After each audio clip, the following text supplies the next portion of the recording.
This is The Scoop for Tuesday. I'm Josh Holton with the WMNF News headlines. Supporters of a proposed constitutional amendment aimed at ensuring abortion rights in Florida continue to get closer to meeting a signature requirement to reach the 2024 ballot. The Florida Division of Elections website Friday showed 833,000 valid petition signatures for the proposal. The Political Committee for Floridians Protecting Freedom, which is now sponsoring the measure, will need to submit at least 891,523 valid signatures statewide and meet signature requirements in at least half of the state's congressional districts to get on the November ballot. The committee faces a February 1st deadline for meeting the requirements. Florida lawmakers passed Senate Bill 290 in 2021, putting restrictions on requesting and returning vote-by-mail ballots in the state, and canceled all standing vote-by-mail requests on file as of December 31st of last year in 2022. Amy Keith is the executive director of Common Cause Florida, a nonpartisan nonprofit organization that works to uphold the core values of American democracy and issues around voting. If they requested a vote-by-mail ballot back in 2022 or 2021, they won't still have it coming unless they make a new request. Keith says the new rule has been confusing to voters, and many think it's not real when they do voting education outreach. Some voters think it's not real, but it's absolutely real.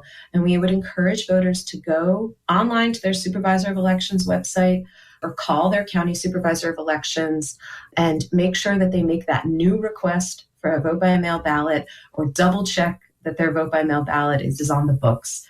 Keith says this issue is going to be one of the biggest voter education points heading into the new year. Thousands of books have been pulled off Florida classroom and school library bookshelves this year. WMFE's Danielle Pryor spoke with the Florida Freedom to Read Project, a local nonprofit that advocates book bans about the year in review in censorship.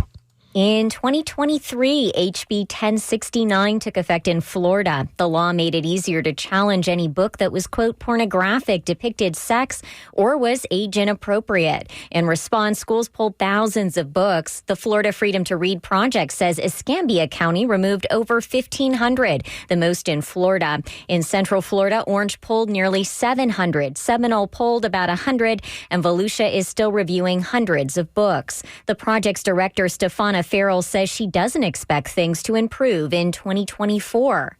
So there's still a lot that is ongoing. There is a lot of pressure on the districts to do these internal reviews now to ensure compliance. Governor Ron DeSantis and other supporters of the law say it's needed to keep age-inappropriate content out of schools. In Orlando, I'm Danielle Pryor. The application families need to fill out in order to get federal student aid is being released later than usual this year. Officials say the redesigned FAFSA form will be available online by December 31st. The form determines how many millions of families will pay for college, and it can be a confusing process. But it's so important to fill out the FAFSA, says Florida Atlantic University student Maisha Daly. She's the first in her family to go to college. When I was going through college, no one told me that I could go to college for free. No one told me that there are scholarships that you can apply for to help you get money to go to college. Advocates want students to know it's okay to ask for help filling out the FAFSA. For more information, go to studentaid.gov. A migrant caravan in southern Mexico marked Christmas Day by trudging onward. Jackie Quinn reports. With cars whizzing by, this caravan of some 6,000 migrants have been walking for miles from near the Guatemala border in the hopes they can reach the U.S.-Mexico border to make their case. In Spanish, Marvin Flores says this is not how his family expected to spend their Christmas away from home. Primer Navidad que pasamos lejos de casa.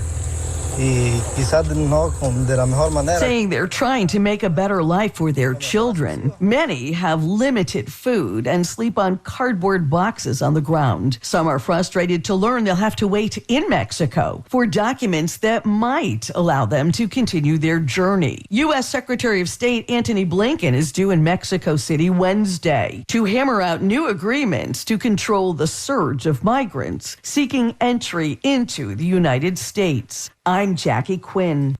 For the weather in the Tampa Bay area, it will be cool and cloudy today. Highs in the mid-70s. Lows tonight will be in the low 60s.